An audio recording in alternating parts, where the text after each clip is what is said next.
과학의 기본을 이해하는 오늘이 되자. 안녕하세요. 오이과학의 루틴쌤입니다. 지금부터 64강을 여러분과 함께 시작하겠습니다.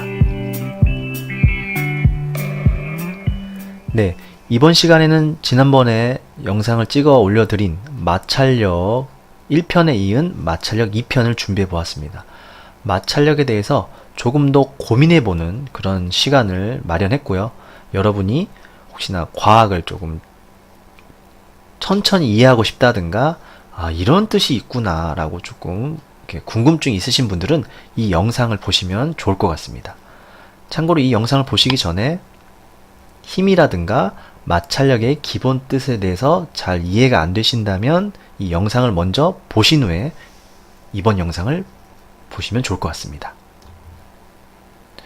마찰력의 뜻은 저번 영상에 올렸으니까 그냥 간단하게 마찰력은 어떻게 하면 커질까? 다시 한번 말씀을 드리면 접촉면이 거칠면 마찰력이 커진다. 저번에 이 그림 보여드렸죠? 물체가 이렇게 웅퉁뭉퉁하다면 이 물체가 가려는 방향에 어긋나게 힘이 작용하겠죠? 지금 여기 물체가 거칠면 이 초록색 입자하고 파란색 입자가 걸리면 힘이 앞으로 가는 걸 방해하겠네요. 누가 봐도. 그렇죠? 접촉면이 거칠면 마찰력이 커진다는 건 웬만하면 다 이해가 되실 거니까 간단히 넘어가고요. 또는 무거울수록 마찰력이 커집니다. 물체를 하나를 끌 때보다는 두 개를 끌면 용철 저울의 눈금이 늘어나는 걸 아시겠죠? 당연히 무거울수록 마찰력이 커집니다. 그리고 접촉면 면적이 넓을수록 마찰력이 커지지 않는다고 했습니다. 단 조건이 있습니다. 무게가 일정한 때입니다. 무게가 일정할 때. 그림으로 말씀을 드리면 땅에 똑같은 물체를 하나는 세워놓고 하나는 눕혀놓고 똑같은 힘으로 당긴다면 거기에 대한 마찰력은 똑같이 발생한다, 그런 얘기입니다. 무게가 일정하다면 면적과 마찰력은 관계가 없다는 사실 꼭 유념해 주시고요. 이번에는 조금 다른 면을 좀 고민해 보겠습니다. 마찰력은 힘이라는 건 알겠는데 여러분이 물체를 세게 밀수록 마찰력도 커진다는 사실입니다. 예? 이게 무슨 말이야? 라고 좀 의문이 되시겠죠. 이번 파트는 조금 이해를 요구하는 파트니까 그냥 그렇구나 정도만 아시면 되고 꼭 외우거나 그러실 필요는 없습니다. 자, 한번 상상을 한번 해보겠습니다. 자, 근데 그 전에 마찰력에 대해서 조금 구체적인 단어를 좀 말씀을 드리려고 합니다. 마찰력에는 정지 마찰력도 있고요. 최대 정지 마찰력도 있고요. 운동 마찰력도 있습니다. 네. 아시는 분은 아실 겁니다. 공부하시는 분은. 근데 이런 게 있었어? 네, 이런 게 있습니다. 제가 만들어낸 게 아니고요. 근데 이번에는 정지 마찰력에 대해서 말씀을 드리려고 합니다. 너무 쉽습니다. 이 단어 뜻 그대로 물체가 정지하고 있을 때 생기는 마찰력입니다. 현재 물체가 있죠. 물체를 여러분들이 민다고 상상을 해보세요. 물체가 지금 일부러 크게 그렸습니다. 좀 무겁다는 느낌을 드리기 위해서죠. 자, 여러분이 힘을 약간만 줘서 밀면 물체 움직입니까? 웬만해서 안 움직이죠? 그 말은 물체가 버틴다는 얘기입니다. 마찰력에 의해서. 마찰력이 반대로 방해를 하려고 힘이 생길 텐데 이때 생기는 마찰력 힘도 여러분이 물체를 미는 힘과 똑같이 발생한다, 그런 얘기입니다. 이따 말씀드릴 겁니다. 근데 이번에는 물체를 더 움직이게 하기 위해서 힘을 더 주니까 마찰력도 그에 비례해서 더 커진다. 아직도 안 움직였습니다. 안 움직입니다. 자, 더 힘을 줘야 되겠죠. 안 움직이니까. 더 힘을 줬더니 그래도 안 움직인다. 그 말은 물체도 마찰력을 여러분이 미는 힘과 비례하게 똑같이 키워냈다, 증가시켰다, 그런 얘기입니다. 이게 무슨 뜻이냐면요, 이렇게 생각하실 수 있어요. 선생님, 물체가 살아있는 것도 아닌데 제가 미는 거에 따라서 마찰이 커졌다 작아졌다 한다고요? 그게 말이 돼요? 근데 말이 됩니다. 아주 간단한 상상을 해보죠. 여러분이 팔씨름을 합니다. 친구랑. 자, 팔씨름을 하는데 여러분과 친구의 힘이 똑같다 상상을 해보세요. 그럼 팔이 가운데서 좌우로 움직이지도 않고 가운데서 이렇게 부들부들 떨겠죠. 움직이지 않겠죠. 그런데 여러분이 조금만 더 세다고 생각하시면 친구 쪽으로 넘어갈 겁니다. 팔이 점점점. 근데 친구가 더 세다. 그러면 팔이 내 쪽으로 넘어갑니다. 즉 지구상의 모든 우주의 모든 물체들은 힘이 강한 쪽에서 힘이 약한 쪽으로 물체가 움직이게 되는 거예요. 하지만 지금 예시에서는 물체가 끄떡도 안 했다 했습니다. 나도 안 움직이고 물체도 안 움직인다. 즉 팔씨름에서 팔이 가운데 있는 경우랑 똑같습니다. 즉 사람이 민 힘과 마찰력이 물체가 만들어낸 마찰력의 힘은 서로 똑같기 때문에 정지해 있는 겁니다. 만약에 마찰력이 더 세다, 여러분이 민 힘보다 마찰력이 더 크게 생긴다, 그러면 물체가 여러분 쪽으로 와야 됩니다. 힘이 센 쪽에서 약한 쪽으로 움직이니까. 반대로 물체가 만들어낸 마찰력보다 여러분의 힘이 더 세다면 물체는 그때서야 움직일 겁니다. 지금 경우는 실제로 벌어지지만 아까 전에 처음에 말씀드린 물체가 내 쪽으로 오는 경우는 자연에서는 안 벌어지죠. 그래서 물체는 마찰력을 최대로 만들 수 있습니다. 자기 갖고 있는 한계가 있겠죠. 한계에 맞춰서 마찰력을 최대로 키우다가 사람한테 지는 순간 물체가 움직인다, 그런 얘기입니다. 즉 마찰력은 계속 변화한다. 좀 더 정확하게 말씀드리면 정지 마찰력, 물체가 가만히 있는 동안에 마찰력은 물체 바깥에서 민 힘과 비례하게 커지고 작아지고 한다, 그런 얘기입니다. 어느 정도 이해되시나요? 그렇다면 마찰력의 크기를 한번 그래프로 정확하게 측정을 해보면 어떻게 나올까? 제가 측정한 건 아니고요. 전 측정할 줄 모르고요. 자, 이번에도 이해 파트고요. 조금 이해가 요구되는 부분입니다. 이번에는 최대 정지 마찰력과 운동 마찰력까지 다 같이 말씀을 드리겠습니다. 이 단어도 어렵지 않아요. 최대 정지 마찰력. 정지할 때 마찰력이 점점 커진다고 했죠? 바깥에 힘이 세지면 그때 최대로 커질 수 있는 정지 마찰력이고요. 운동 마찰력은 여러분이 밀다 보면 어느 순간 물체가 움직이기 시작합니다. 움직이는 동안에도 계속 밀어야 물체가 가겠죠. 여러분 힘을 없애면 물체 멈추죠.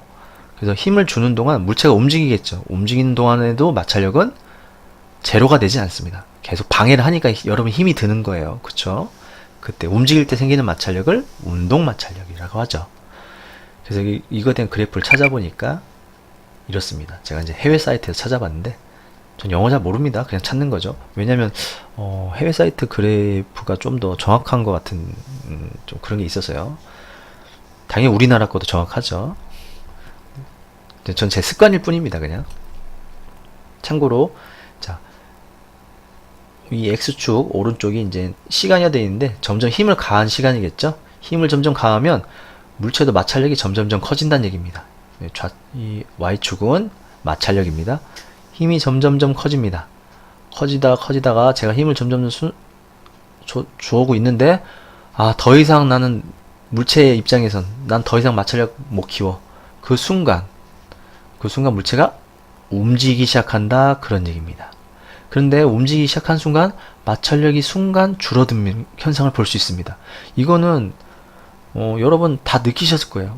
무거운 물체를 미는데 상자를 밀 때 점점 힘을 주는데 안 밀리다가 어느 순간 움직이기 시작할 때 조금 편하다, 이런 느낌이 드실 거예요. 바로 마찰력이 약간 줄어드는 경우입니다.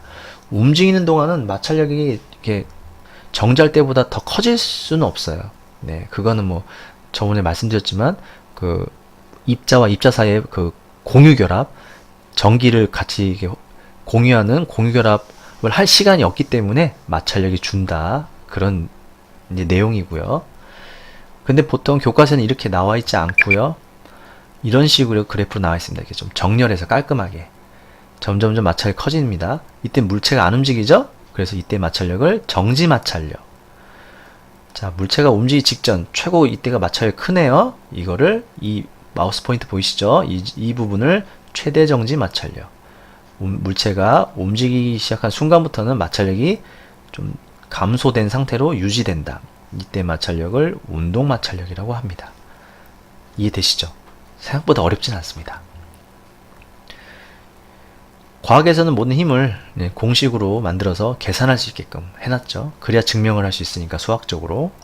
마찰력 공식을 찾아보면 F는 mu W 또는 F는 mu N이라고 표현합니다. 우선은 제가 위의 공식을 회색으로 표현한 이유가 제가 사이트를 찾아보니까 사전에 두 가지 공식으로 나와 있더라고요. 근데 저는 아래 공식이 더 중요하다 생각해서 이쪽을 좀 강조한 겁니다. 우선 기호를 보면 F 기호는 마찰력, 힘, force라는 영어 단어 첫 글자에 따왔고요. mu는 마찰 개수랍니다. 개수, 무슨 숫자란 뜻입니다. 숫자. 뭐 비빌 때 생기는 숫자겠죠. 이 mu는 그리스어입니다. 알파벳이 아닙니다. 그 다음에 W는 무게, weight에서 따왔고요. 수직항력, 이거는 기호로 N이라고 하는데 이건 어디서 따왔는지 제가 잘 모릅니다. 네, 전 솔직한 사람이니까. 아무튼 수직항력은 기호로 N이라고 한다는 사실. 자, 즉 이 공식을 뜻풀이를 해보면 마찰력은 마찰계수란 숫자가 커질수록 커지고요. 수직항력이란 힘이 커질수록 커진다.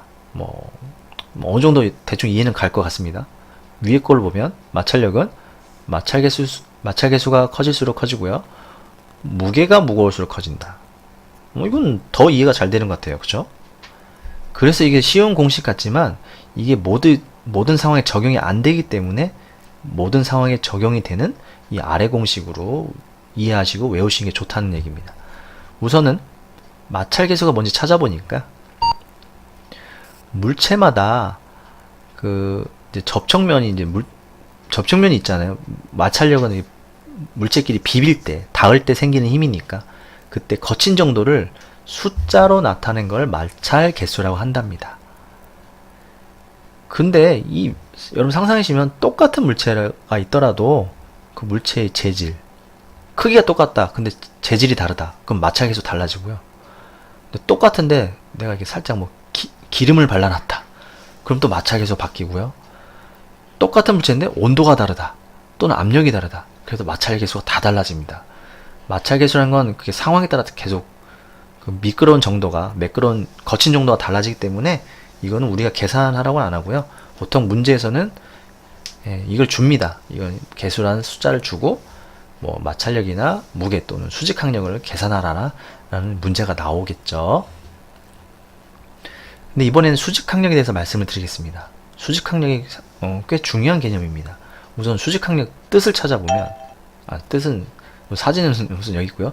뜻부터 보면 물체가 접촉하고 있는 면이 물체에 대해서 수직 윗방향으로 작용하는 항력, 저항하는 힘이라 이런 뜻입니다. 물체가 면에 접촉하고 있는 면 기준으로 수직 위쪽으로 저항하는 힘이 생긴답니다. 모든 물체에서는 그런 힘을 수직 항력이라고 합니다. 그림을 보시게 되면 물체가 있죠? 책상 위에 놓여 있습니다. 물체가. 자, 물체가 다른 선 빼고요. 물체는 지구가 당깁니다. 이 검은 선 보이시죠? 지구가 당긴다는 뜻이에요.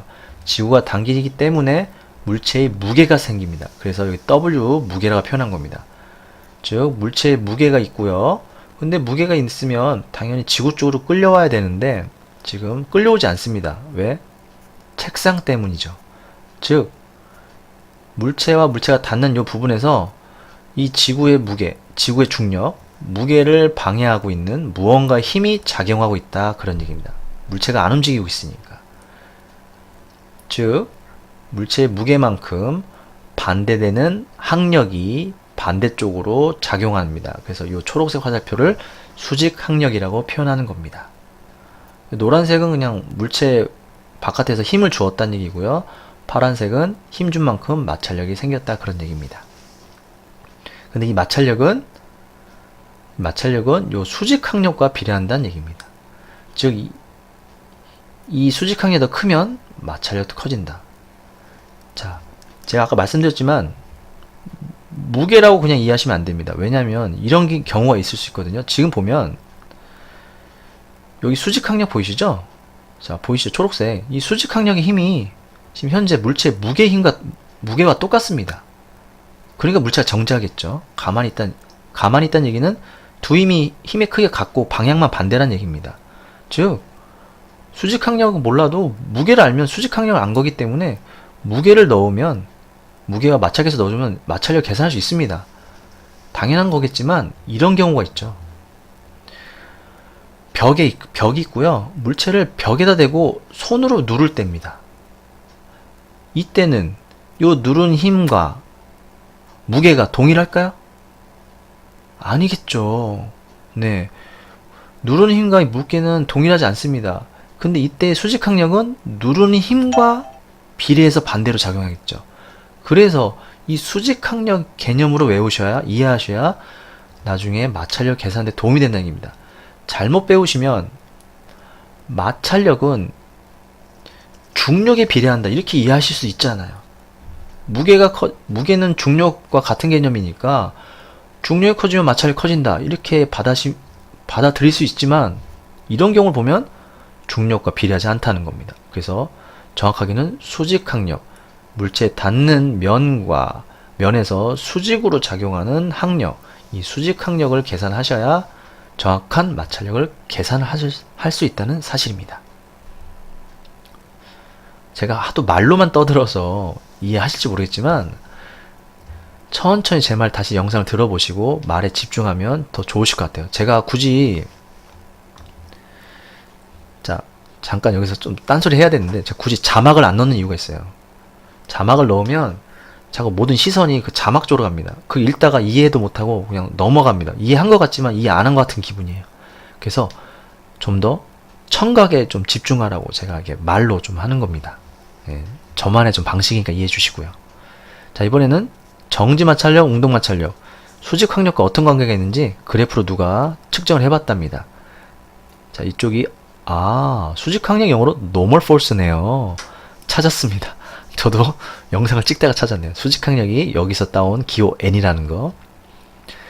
즉 수직항력이 세지면 노란색과 파란색 점이 점점 세지죠. 근데 노란색 점은 kinetic friction, 운동 마찰력입니다. 파란색 static friction, 정지 마찰력입니다. 즉 수직항력이 강할수록 정지 마찰력이 커진다. 즉 물체 움직이기 어렵다는 얘기고요. 수직항력이 강할수록 운동 마찰력도 커진다. 즉 움직이고 있는 동안에도 힘이 세게 많이 든다. 수직항력이 커지면 뭐 이런 개념이죠.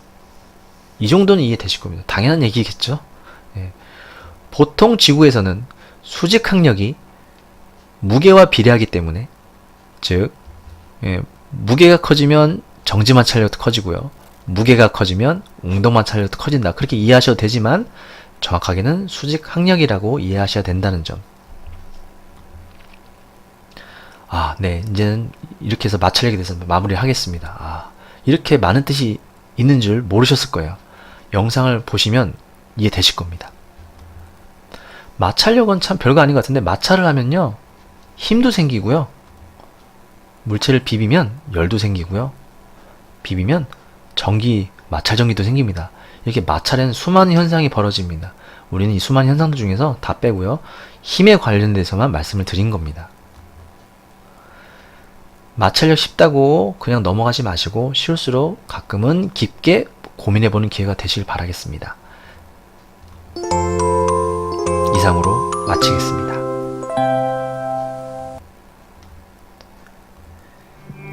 당신만의 루틴으로 과학을 공부하는 오늘이 되기를 바라겠습니다. 다음에 만나요.